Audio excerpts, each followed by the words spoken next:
Hi. Tulika, thank you so much for being on By the Rules. How are Thank you you. I'm feeling? honored. Bakwas. Just glad to be asked. Glad to Happy to hear that. oblige. I think we only became friends very recently, like during COVID and all of that. And before that, like how and full, I'm owning it that I'm a very judgmental person. So I have my So, Yeah. I meet people and I have like a certain opinion of them already, like, and Yeah. I might not necessarily, it doesn't change the way I am towards them, but I have my own reservations around few people. And you were, I would say, one of the very few people who I got to know over time. You are one of the very few people that I can just trust. You're one of the few people that I take seriously in life. Oh, So, wow. and that is probably not the first image of you that probably comes across to not just me but to a lot of people who probably know you on the outside. So what is this duality? And like the Tulika, I know she's both, like she's like a diva and she's partying all night and she's getting drunk and sloshed, and but there's another side of you which is like so profound, and it comes from the things that you've seen in life. You've worked on yourself, and you've also like studied life, if that makes sense. What is it like for you, and do you see it the same way? Are you aware of that? I mean, I think over the years, it increasingly became apparent to me that, people have a very different perceived image versus like an actual image of me. Like once they kind of get to know me, they just are like, oh wow, I never really thought you were this person. Like for me, I feel like not just duality. I feel like my personality or like the reflection of it cannot be put in a box. Like even if you see within my friends, I don't really have monotonous friends in my life. Like they are quite like multi-dimensional, and they have like different, including you. Like there isn't like one defining characteristic by which I could just say that, oh yeah, this person can only do this, like, or this person, with this person I can only have this sort of a conversation. Because I know I can be quite harebrained at times, and like even in our conversations I could be like talking about politics, and the next moment I would be talking about like a fashion fiasco I saw the other day, and then it just goes around in circles. So I feel like my personality in general is just like, an encompassing fabric of like a lot of things that I've picked up on the way. Like I'm just like 27 now, not that I'm like too old, but like whatever, like whatever interests me. And there are a lot of things that interest me. So it just became like an amalgamation of those things. So I guess like it's good to know that, getting to know me is surprising because again, there's a delight factor. So I guess it's always a happy surprise rather than a sad surprise for me. It's rarely the case that someone's like gotten to know me and then said that, oh my God, you're such a letdown, bro. Like you're so like, it's never been that. It's always been like, oh my God, I thought you were such a superficial, materialistic person, but turns out you're not. And I'm like, yeah, well, I feel bad for you, but not for myself. So if you have to describe yourself, that who are you, what would you describe yourself as?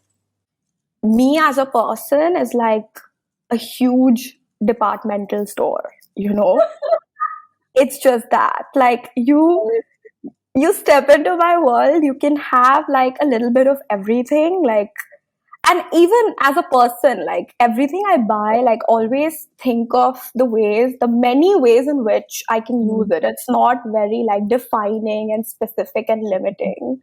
So I guess I'm just a multi-utility department store. I guess that's a good description.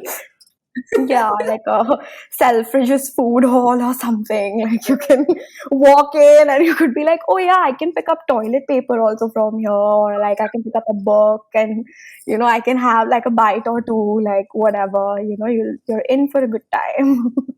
Think is my best description, and bang on, bang on. I picked up on something that you said earlier, that, like things you've picked up in your life, and, like things that have sort of influenced you to become who you are today. So, with Mhm. regards to that, what would you say have been the most influential things that have sort of shaped you? Yeah, I think this is just something that not a lot of people know about me, but like from a very early time in my life, like it became very apparent to me that, none of the materialistic or transient things that people tend to hold on to are here to stay, because I experienced loss and grief at a very early stage in my life. So the work started way before for me.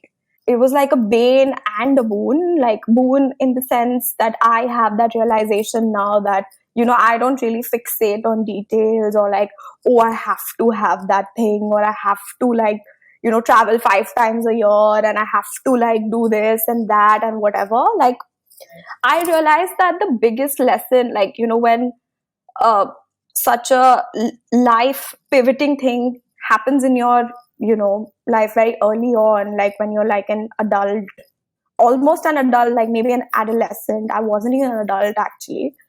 So things changed for me overnight, and I had to adapt overnight because I had to come to terms with reality. Like, for people who don't know this about me, like I lost my best friend to suicide, like when I was, I think, in 10th grade. And it was, it happened in a very fraction of a second sort of a way, because one day we were celebrating our 10th grade graduation, and like, just leveling up in life, and within a matter of like 12 or 16 hours, this person that I was, extremely close with, and mind you, I'm an only child, so my friends are extremely important to me.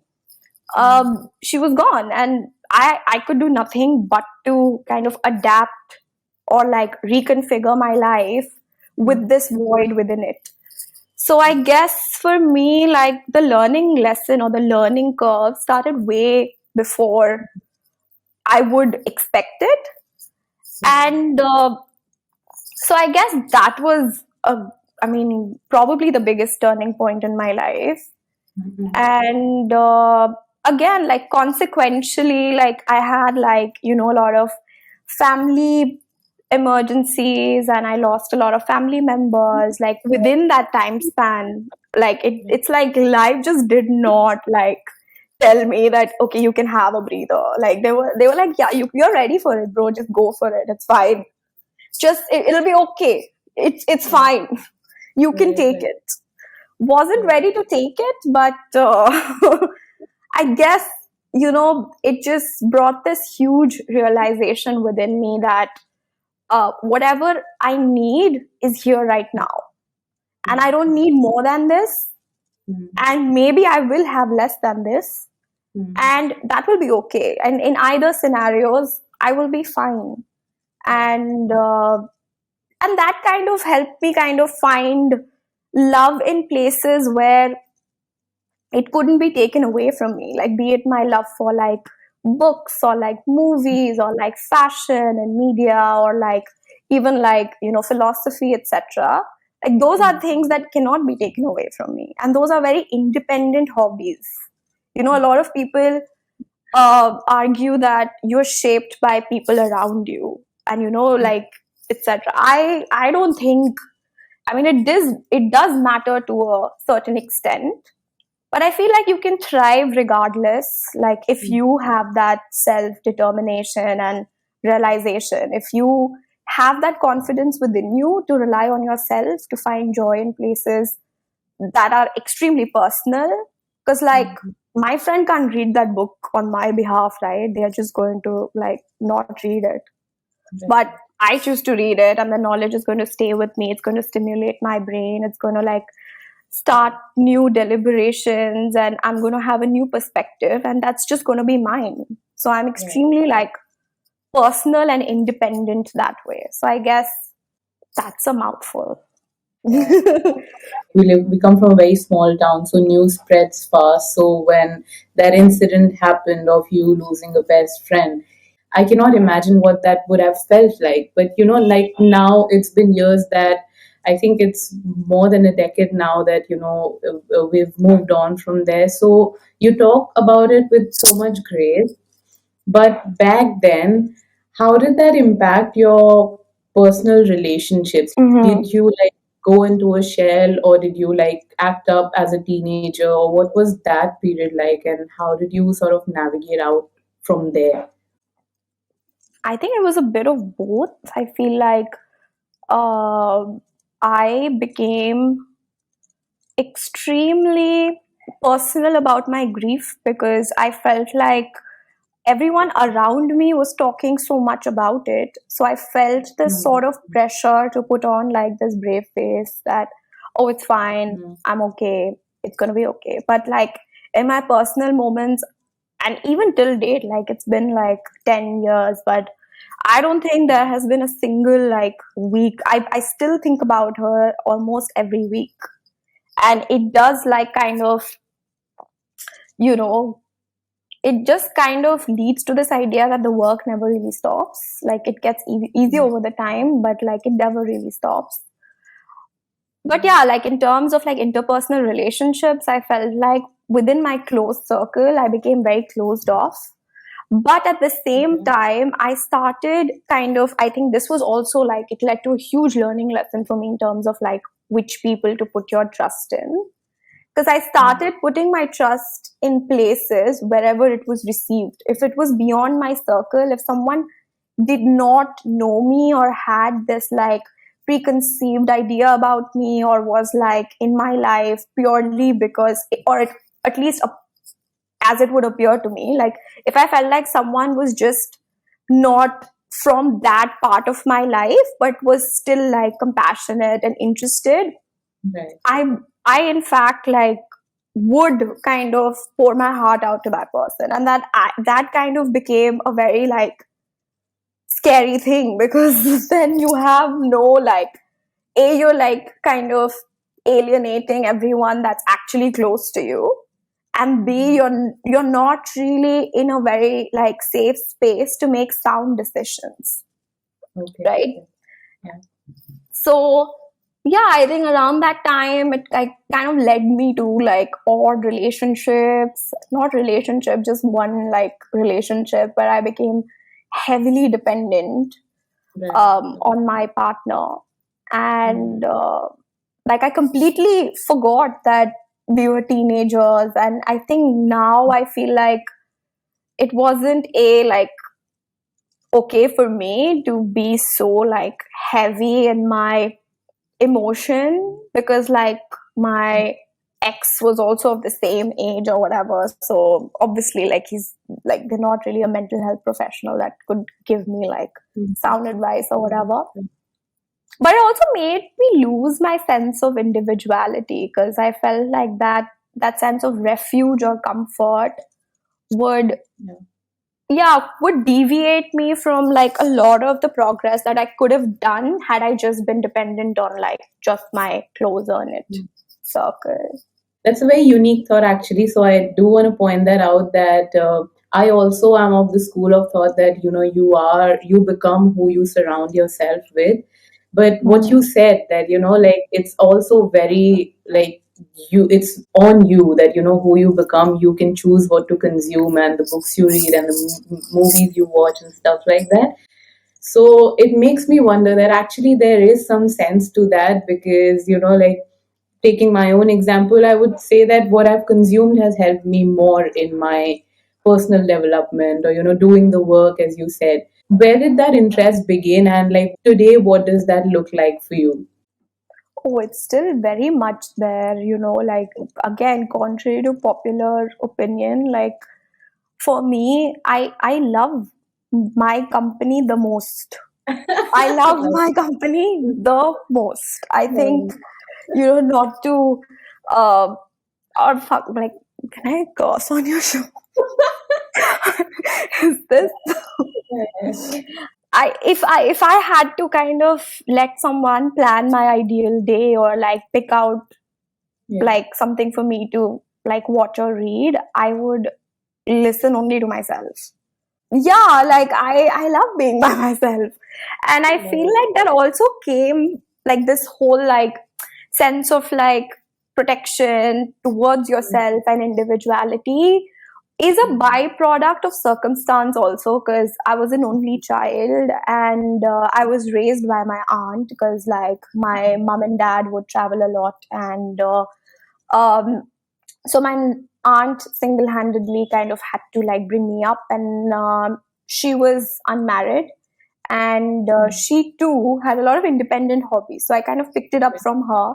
And as a child, Right. because I didn't have any like siblings and such, Mm. I was kind of always left to my own devices, so I became a very, it never led to any form of like, the sense of isolation and like sadness or like anything of that sort. It kind of imbibed the sense of self in me, that if anything goes wrong, or like if I'm even left at like, let's say, in a hospital lobby waiting, like I will be Mm. good. It's not like someone has to like get me a bar of chocolate or like ice cream or like 50 toys or like something of that sort. I'll be good. And that has kind of carried forward for me in life. Like even now, like sometimes I just don't want to talk to people, because Mm. why? Mm. What are they going to tell me that I don't already know, bro? Like, of course, I love my friends. I love talking to them, but sometimes I just want to like watch a movie in peace and quiet and like cheer for the movie character, bro. Like that's what I want to do. And Yeah. that is circumstantial, but if I would have kind of lost that sense of self, it could have been very, very Mm. easy for me when I was in school to leave all of this behind, to not really curate or like work on Mm. having independent thought and just chill and like just like roam around and like, like the city that we come from, it's a very homogeneous culture, like the whole zeitgeist of it is such that everyone's doing the same thing. Conversations Right. will be kind of, I don't know, it can kind of feel like a maze. So it was Mm. kind of, I was kind of prone to that, right? And in school, Mm. I was extremely involved in a lot of Right. social Right. stuff and, school activities and stuff. And despite all of Mm. that, I made time. Not because Mm. like my mom asked me to go to some like school or class and make friends or do Mm. all of that. She did do that as well, but to a certain extent. But Right. apart from that, like I like chilling by myself, and I guess everyone Mm. should do that. Like even if you don't like it for now, Right. even if you have this huge argument that no, bro, I'm just a people person, I thrive just around people and people can teach you experiences. I feel like Mm-hmm. yes, they can hone in on your experiences, but Right. what you bring to the table can only come if you kind of cultivate it. It can't come from someone else. It can have Mm. an influence on you, but influence doesn't really lead to impact. Most of the times that we've actually worked on our friendship is in Jamshedpur, right? Yeah. So, has this ever sort of occurred to you? Because for me, honestly, like 2 weeks is the maximum. After that, I start to lose it, and I'm like, I Yeah. need to stimulate myself. So, what Yeah. is that like for you? Does it ever get to you? I mean, if I'm being completely honest, it does kind of get to me at times, and I feel like initially when I moved back, I just could not cope. I just couldn't, because like it's not just about the conversations, it's also the fact that there are a lot of things that you can't do here, like it's like the whole, it's very stigmatized in a lot of ways, and the kind of life that I particularly enjoy, like that's mostly just walking around the city by myself. Like it's not like in London I was just always chilling with people all the time. Like there have been proper times where I've bailed on my friends to walk alone and go like watch an art show or like just grab a cup of coffee and just chill by myself. that's something you cannot do here. You're bound to your house. And but so initially I did like find that extremely challenging because it's quite a change. But I feel like over time, like once I started working, and now, I'm a different stage in my life where, I work almost 12 hours a day, and like it doesn't really leave much room for me to decide what I want to do. And in such a setting, like I would say that it's kind of a privilege to be here because like I don't have to make my own food, nothing. Like I can have that ready, and it's an incredible privilege. And Yeah. if I was somewhere else in the world, like it would be a nightmare. Like I could feel like I think that I could be very intellectually like empowering, but if you ask me about my life skills, it's not that good. It's just not. Credit where credit is due. I know like a lot of people are way better at it than I am. Okay. Like at most, like I would have probably like just my friends tell me this all the time. Like every time I've had people over to my house in London, they've opened my fridge and they found like prepackaged salad everywhere. And they're just like, bro, that's sad. What are you doing? So in that sense, I'm happy to be here. But Yeah. in a more like conversation sense that you brought up, I feel that I am very curious as a person, like I can talk to a wall. Like I properly can. Okay, even if someone else doesn't know anything about what I'm talking about, I can kind of have a conversation with them so that they can give me something. So I'm a very selfish conversationalist. Okay, like I will ask them questions that they'll be like, but why are you asking me this? Because I am, bro. Like, and it's a healthy dose of like reality check for them also, so it's fine. Like, if someone says something that's like clearly NPC, I'll be like, can you please explain it to me? Can you please, what does that mean? Oh.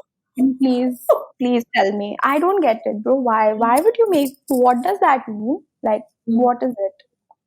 So I guess that's a fun exercise because it gives me. I mean, I don't harbor any like ill intent towards any of these people. I just feel like it's fun. It's good, and plus I keep traveling all the time, so it's a good balance. You mentioned that your aunt had a huge influence on you in the way you think. Yeah. Like you yourself are aware that you are intellectual, you have strong political opinions and all of that. So where did all that like start forming, and can you throw in a bit more on that?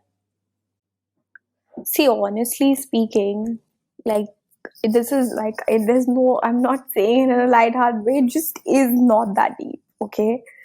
I feel like I started finding it funny first. Okay.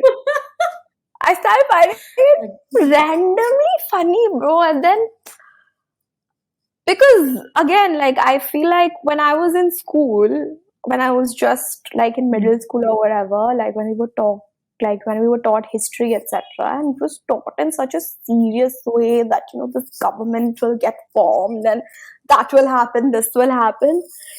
Come to think of it, half of them are bloody uneducated, bro. Like, then it's like a downer only, na? Like, what? It's so anticlimactic for me as a viewer. Oh, damn. Okay. I was like, okay, this person will decide what I am allowed to do in my country. How? It's not happening. So it, like, and I feel like I started developing a political or like an intellectual or a sociological take on things just out of my own selfish reasons. Because I want to be more than anything, I just want to be smart. Okay, like if I want to, I hate, like, even like this is something I struggle with at work as well. Like I hate critique. Like it's something like I know a lot of people say that, oh yeah, I love constructive criticism, bro. It helps me become a better person. Bullshit. Like if I've put in some work to like say something, Don't tell me it's bad. I don't want to know. I don't want to know. And in order to avoid that, I will make sure that I don't leave my bases uncovered, you know. Right. And later on, I'll do the work, even if I'm wrong. But then that's my private time. Pooja, you don't tell me what to do. That's it. I feel like I am a very like emotionally turbulent person. You know, if I've spent time with something, I will become emotionally attached to it. So it becomes a very personal cause for me. See, how can this happen? How can this happen? How can this happen? Like I said, like my lack of my inability to take criticism extends to things that I'm passionate about. Okay. Right. So I try as much as possible that I So you, become passionate about things that actually are worth being passionate about, not like random, hmm. like jokey things. Like it's, Yeah, the thing is that in normal conversations, you just say serious stuff like in a humorous way. So, like, you'll just like very casually make a very strong statement. So, like, the audience here, bracket me, is like just wondering that how did she fit that in this sentence and with that tone?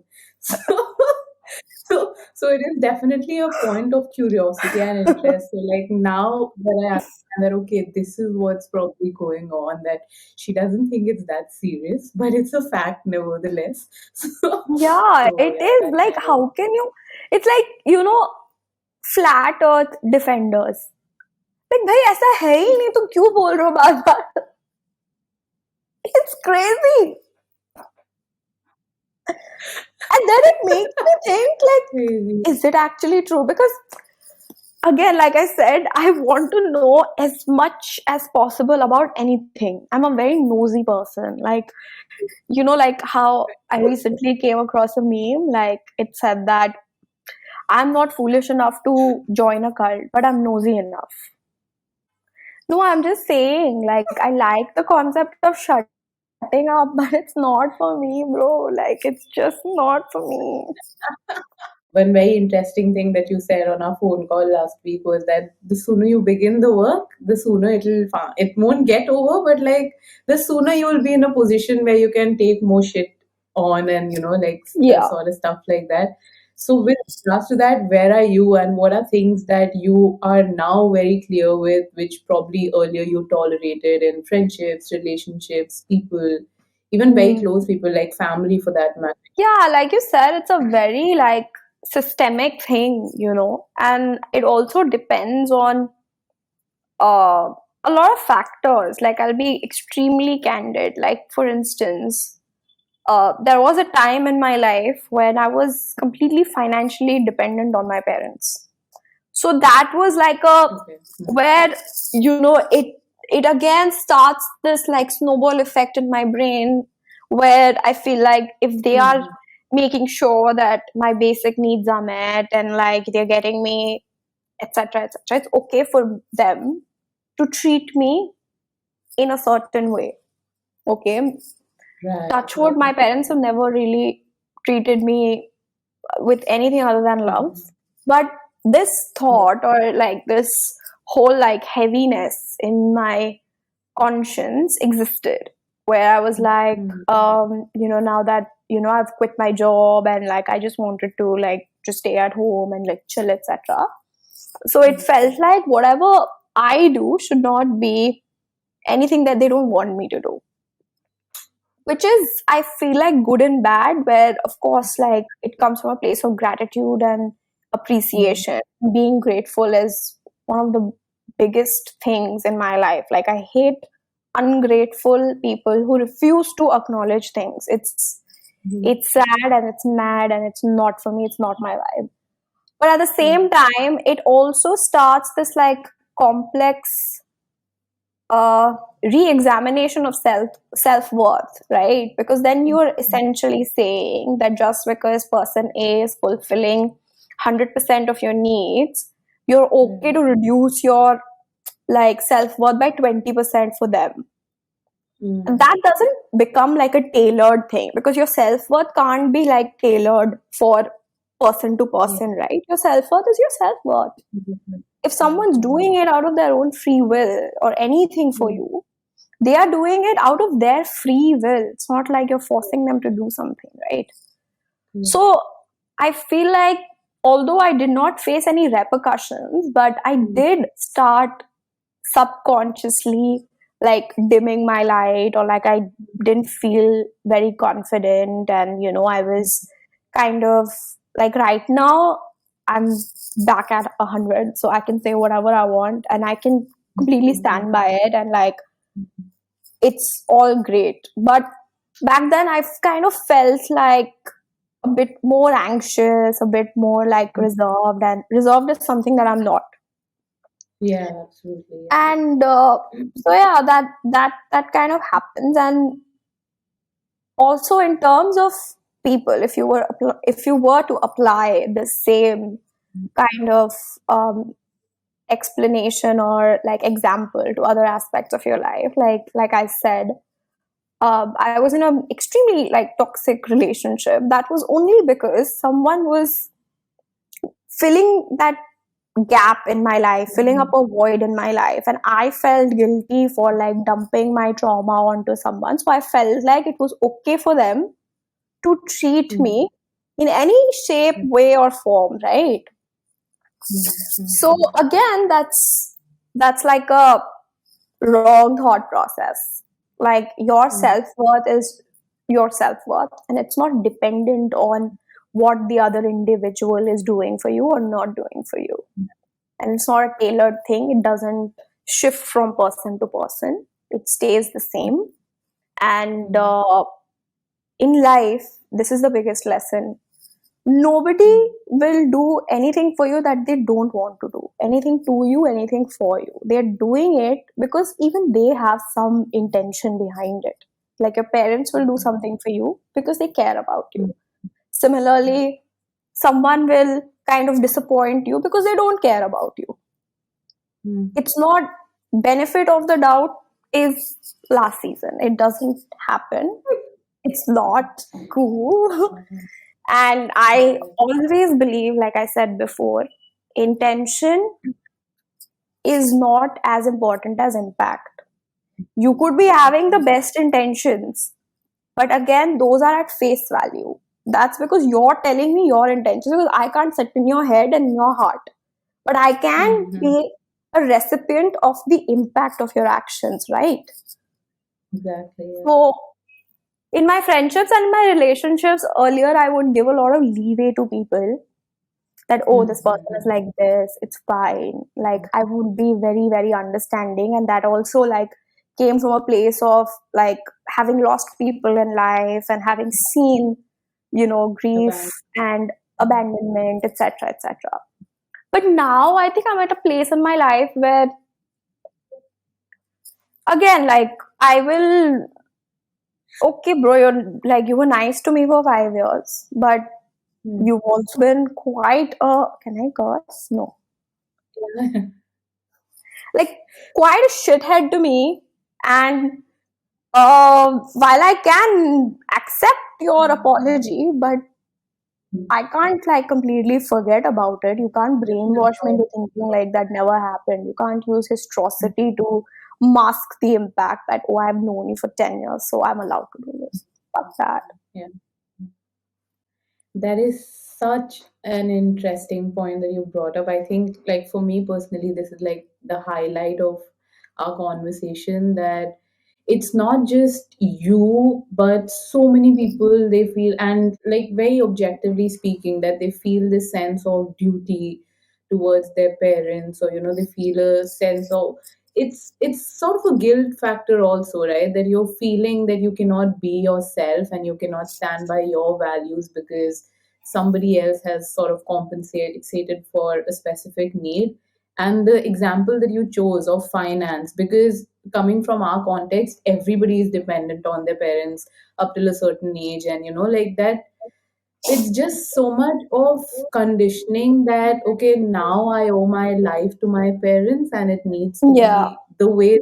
sort of imagined it for me kind of a narrative. So that is very interesting. And I think it's also very brave that you're able to, recognize and say that, no, dude, you did it because you wanted to do it, and I still stand by who I think I am, and I mean, it's good to have reevaluation later, but like if you feel strongly about something in a certain way, I think it's good to be like conclusive and concrete about it. And then maybe if you went down some rabbit hole and you realized, oh man, I just fucked up, whatever, then it's okay. I Mhm. mean, you don't become a like smaller person by saying that, hey, like I made a mistake, like what am I, a calculator? So,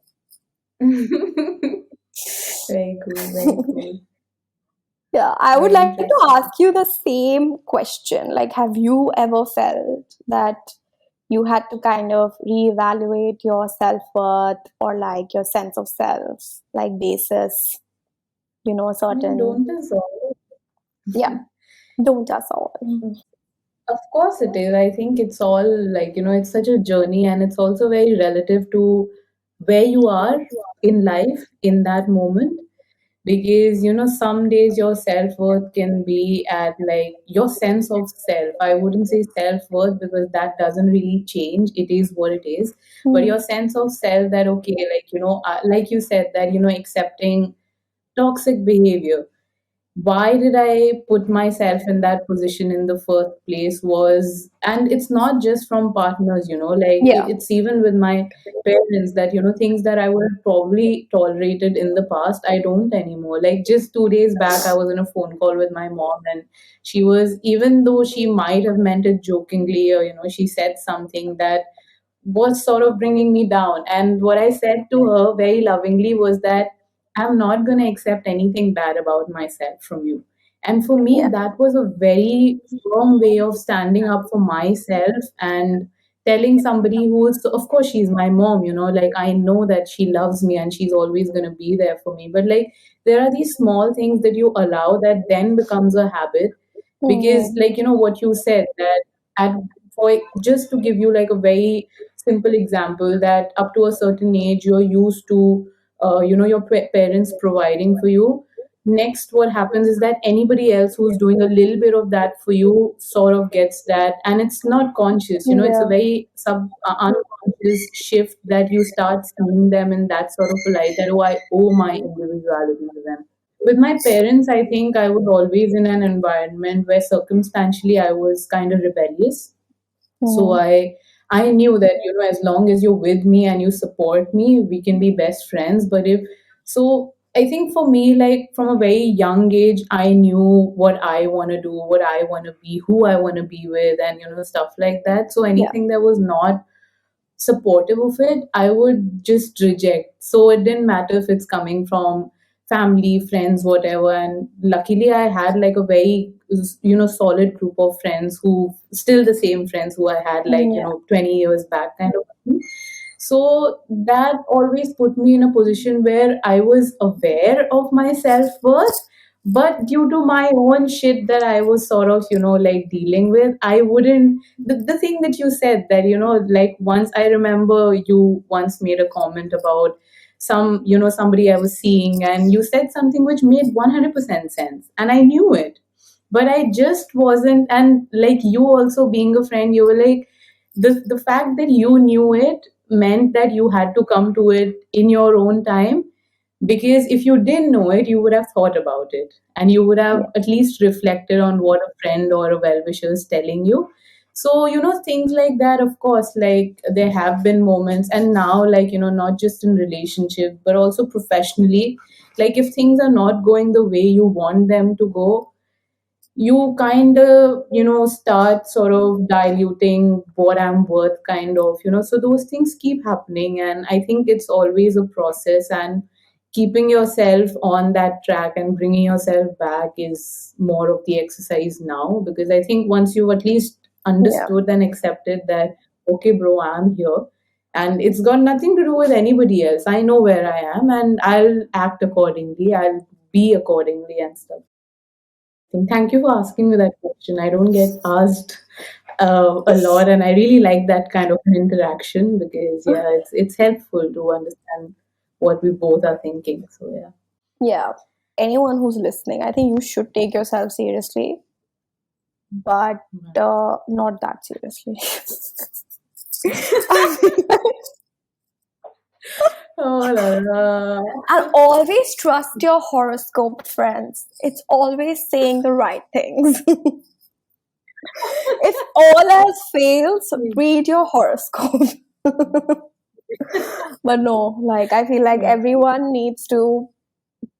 I don't think that having a political opinion or like a philosophical opinion is something that's like, exceptionally unique. I feel like everyone needs to have it because in fact there have been times where I've been around people who've not really had, like, they just say Mm. things like, oh, I don't believe that this is for me. Like, if it's, I'm not a political person. And that's Guilty. not I you. used to be that person. No, no, but I Yeah, used to be that a lot of people say that, but person. I feel like Yeah, then the sooner yeah, you sorry. realize that everything in your life is political and philosophical, the better it is Mm. for you because you just then become someone that's very easy to manipulate. And then that's Yeah, just, yeah, of that's course, not yeah. a good look, babe. That's, Mm. that's just not. That's like having crusty foundation. That's not funny.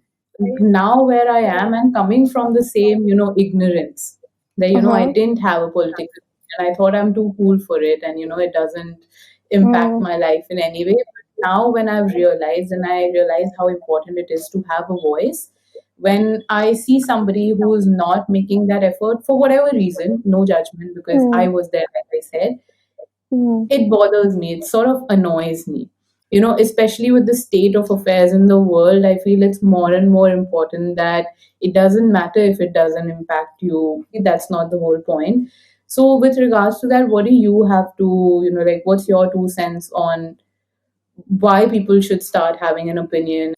Yeah, I mean, I feel like you said, for me, I have a lot of friends, Mm, and I think I've had this conversation before with you, where I've said that, I feel like when I don't see that person growing as an individual, mm, because I think that I work a lot on my personal growth. I kind of cultivate my hobbies. I am very passionate about growth for myself, mm, right? mm, For whatever reason, for like, whatever reasons we discussed earlier. When I don't see mm, that effort from people in my life, it's in like, I might not like verbalize it, but I yeah, automatically become very unattracted to that friendship. I just, yeah, because I feel like a friendship is based on empathy, compassion, and, you know, mm, likeliness and like, sorry, likelihood, and, mm, similarities and differences, whatever. But if mm, now at a stage that we are currently, you need mm, to be aware of the power you have, right? Because yeah, like, look what's happening around the world. Like right now we have to mm, like convince people to be empathetic. yeah, Like, it's it's mad. It's like, how do you not see this? Like, if mm, you in today's time are choosing to look away, you are mm, telling me that you're just an inhuman person. mm, Like, you just don't have emotions, you don't have empathy, you don't see justice, you don't like care about anything else that extends, beyond you. That's, yeah. I think that's saddening. It's sad because then how am I supposed to build trust with you? Because like, god forbid, like, if you are in a position to look away from scenes that are so horrific and still Yeah. choose to believe in like whatever reality fits your Mm, reality, I feel like I would never feel comfortable to confide in you because uh, your first reaction to anything that I say would never be empathy. It would always be, questioning my credibility on it. Like, God forbid, I went through something traumatic and I don't have like proof to, like, I didn't fucking take photographs of the injustice happening to me and I came and told you that this happened to me. If your first reaction to that is, are you sure? Is this true? Are you like 100% sure? Then you're just telling me that my feelings or my reality of is of no concern to you, right? Like, then how are you my friend? You're just not. You're just a bad person. That's it. And I don't want to be around bad people. Fuck that. Yeah. So it's like an instant Yeah. demotion. You were promoted. Exactly. Now you are demoted. Good job. Yeah. Yeah. How can I know that Because you'll for have my me, back? Like it. I just can't, right? exactly. Like if I have to It's prove such a my worth to you in like these ways, then I don't think it's yeah. worth that friendship. Like it's not like I'd much rather work on something else. Like stop wasting my time. Why do you think people, although like, even people our age, man, and even older, I would say that people are just sort of shirking away from that responsibility of Yeah. having an opinion? I think it comes Why from do a people? place of pure inertia and nonchalance, like people in general, like if you see, like we live in an age of social media where content is also tailored to your attention span, and attention span has only Hmm. gone down over the years, Right, right? right. Yeah. So not only are we becoming dumber by as the years pass, like, but we are also becoming incredibly selfish. Like if Hmm. something does not fit properly, neatly in my life, Hmm. then it's of no Hmm. concern to me. And it's Hmm. just that, and it's also like I feel like alongside that, there's also this sense of like desolation almost, or like, this sense of like dejection. There's this sense of like Hmm. dejection that, no matter what I do, it's not gonna happen, bro. If I tweet 2 times, do you Hmm. really think it's gonna change Hmm. anything? But it bloody Hmm. did. Like that's how Hmm. activism works. It doesn't work Hmm. because one person decided to bang on the White House gate and changed something. It happens because people collectively come together.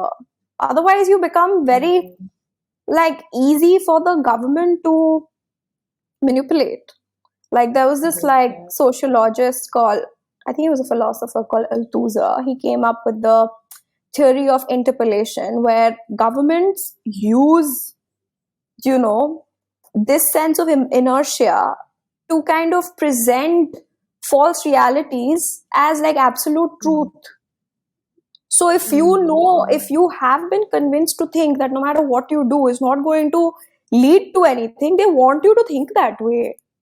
Because if you did do something or came together, they wouldn't really be in power, right? Hmm. Hmm. So I feel like Yeah. it's lethargy, inertia, selfishness, dejection, a lot of things. It's just, Hmm.